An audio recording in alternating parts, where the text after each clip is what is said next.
Reports are starting to come in now from across the country that this summer might be one for the record books. It might be different than any other summer we have ever faced. Now, personally, I thought it was just me. Some of the plants in my garden have begun to wilt, and it's only June. I thought perhaps I was being a poor steward and not watering as much and not taking as much care as I should. But there are reports now all across the country, from Texas to Indiana, Kansas, everywhere, that for this time of year, it is extremely hot. There was a video that was put up yesterday by BP Earthwatch, a channel I watch religiously. Earth's shields collapsing, massive radiation hitting the surface. And listening to what he says, and then most importantly, down in his first pinned comment, Beast Hunter 7 talks about tomatoes, peppers, drying and losing blossoms, even though this guy's watering, and he has 78 replies to this that confirm that this is the case. Now, from my perspective as an intelligence guy, this is how you confirm things, is when you have a personal experience and then you hear of another experience that's a lot like that, and then you have many other independent sources all saying the same thing that can be proven in reality.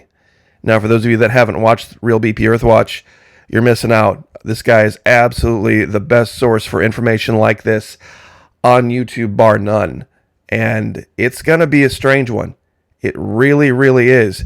I'm sure a lot of people have heard about the thousands and thousands of head of cattle that they've lost in Kansas.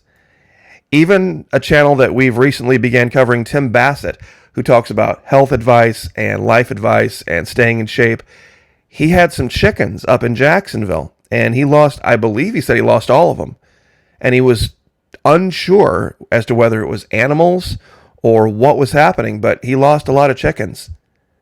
And there were people down in that comment section of BP Earthwatches that said the same thing, that they had lost chickens. And a lot of my plants, I had to recycle them. I got quite a few tomatoes, and there's still a few plants that are alive, but it's June. It's only June. And listening to Southern Prepper 1 sit in front of a desk for the last couple of months doing yeoman's work on these reports that he does, boots on the ground reports. He's been doing multiple reports a day going back, well, at least a month, if not more, talking about this. Different reports coming in about shortages and weather issues. This is how it's done when you put a lot of people together, and you can start to paint yourself a picture as to what you specifically are going to need to do, because not all prepping advice is going to affect everyone the same way. I'd like to add in my 2 cents worth here. Here locally and amongst my neighbors, we've noticed these heat spikes, these very, very strange, very short spikes where it'll be 90, 95 degrees, but then all of a sudden it'll feel a lot hotter for like an hour. And the reason I have this picture up is it's been blowing capacitors in air conditioners. Now, for those of you that don't know, first of all, let me say, don't go tearing into your air conditioner with the power off, or if you don't know what you're doing. Great way to have all sorts of problems crop up in your life. Here's the air conditioner unit that sits outside. Back panel, corner comes off. Inside, you'll see what looks like a silver metal cylinder with some wires in the top of it. This is a more close-up view. This particular part of the air conditioner is needed to start up the compressor. For those of you who aren't aware, I'm not an expert on AC myself, but I know the basics of it. Without this, once your air conditioner would kick back off again during a cycle, it could never kick back on again. And usually these only blow when they get old or for some reason they get overheated. Well, I'm on my 3rd one in the last year. And my neighbors have been saying the same thing.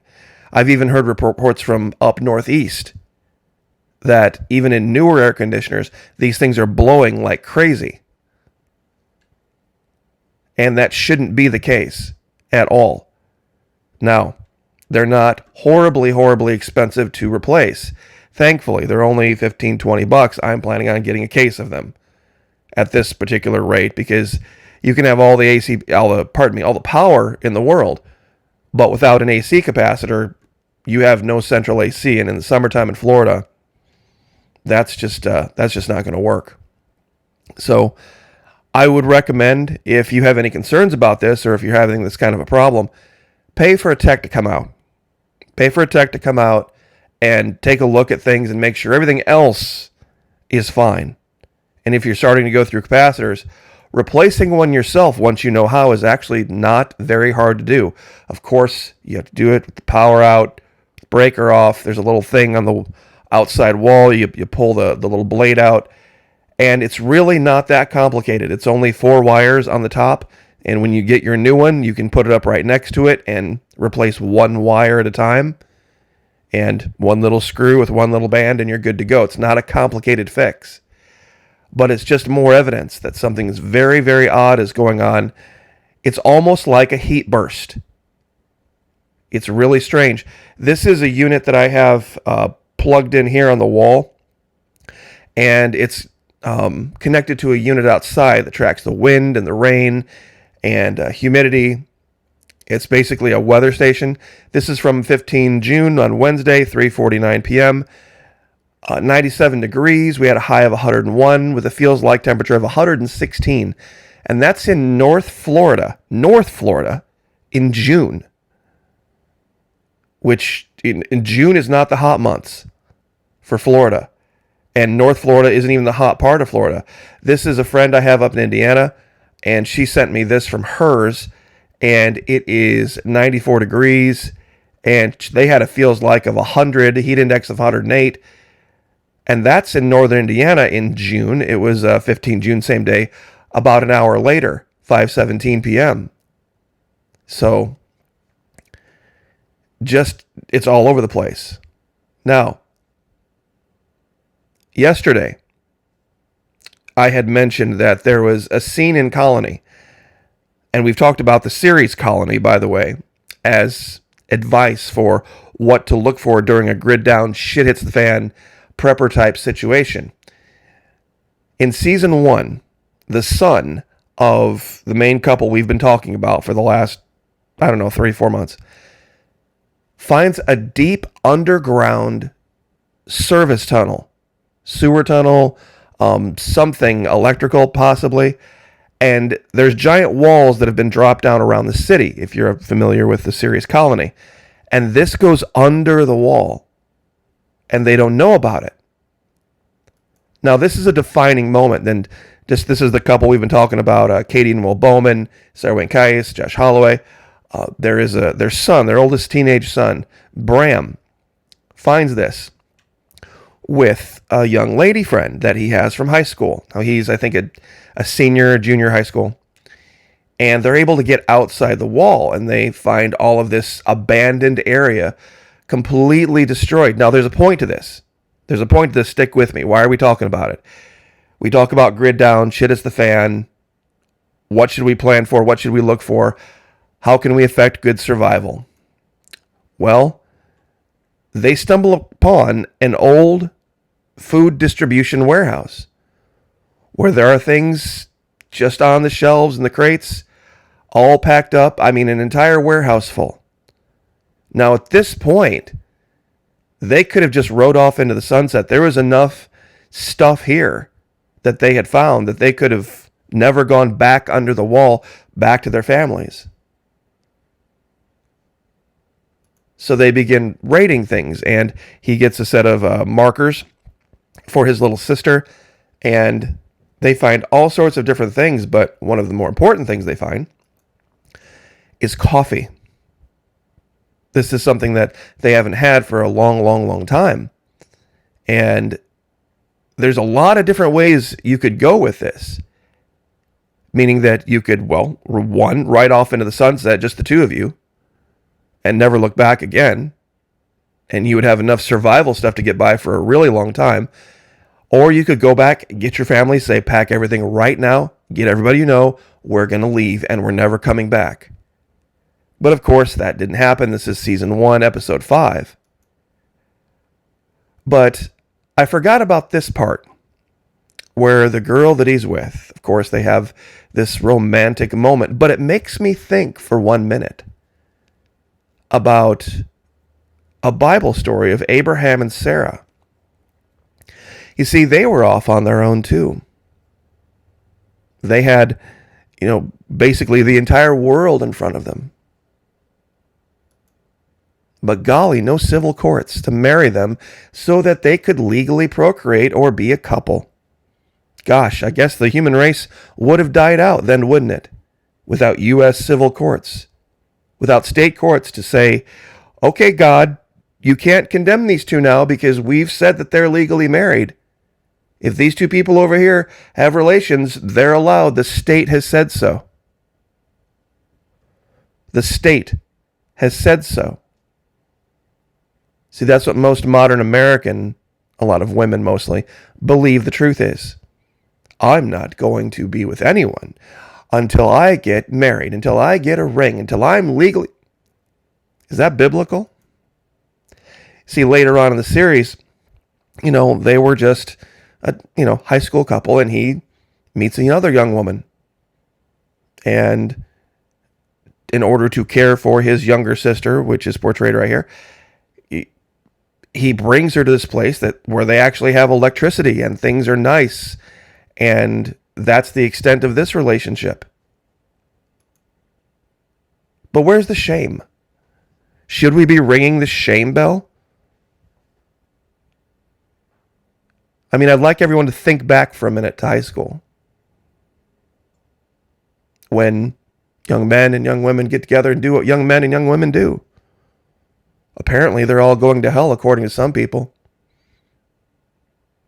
Apparently, that's something that needs to be repented for. See, here's even a third. There's only 3 seasons. And this particular young lady is having a suicide pact tea ceremony with him. And he really falls in love with her. And for those of you who are wondering, hey, wait a minute. She looks familiar. It's the exact same actress that played in Black Sails. The one who played the girl that rises to the level of the madam and becomes wealthy and all this kind of stuff. But I would like to ask, especially a lot of ladies in my audience, that question. Is that the standard? Who married? Who performed the ceremonies in the Old Testament in the Bible of all those who were legally married or married in God's eyes? You see, you won't find any. Not a single one in the Old Testament. There's a lot of women that like to go thump the Bible about marriage. I'm not going to do this before marriage. I'm not going to do that before marriage. Really, human race would have died out. And we know God is the same today, yesterday, and tomorrow. So it's not a standard of man that the Bible talks about in marriage. Abraham took wives. King David took wives. King David was described as a man after God's own heart. King David was described as a man after God's own heart and had dozens and dozens of wives and not a single marriage certificate. Not a single blood test. Not a single application filed. So, with respect, here is a giant frosty cold glass of shut the fuck up about what you believe marriage is. And you start thumping the Bible. Read the Bible before you speak. Because this is a bunch of Roman nonsense. This whole walking off into the sunset with the gown and the veil and all of this, this is all a bunch of secular, Roman, non-biblical nonsense. Joseph and Mary were 16 and 18 years old, and they were recognized to be married even though they never consummated. That is Bible. In fact, Mary gave birth to Jesus, and that was not the son of Joseph. Yet they were recognized as married. This is modern marriage in North America. For those of you who are unfamiliar with the story of the sword of Damocles, read it. Has not Dionysius made it quite clear that there is no happiness for someone when fear always hangs over his head? This is just an allusion to this. This is what modern marriage is in North America. It's a sword of Damocles that hangs over the head of the man. And this goes back a long way as to why the Romans did what the Romans did. So make no mistake. Ask yourself a question during a grid down, an honest question. Grid down, shit is the fan situation. There are no civil courts. There are no places to get blood tests. Oh, I'm sure there's going to be a lot of wandering preachers or self-professed preachers around that'll love to give you a justice of the peace type ceremony.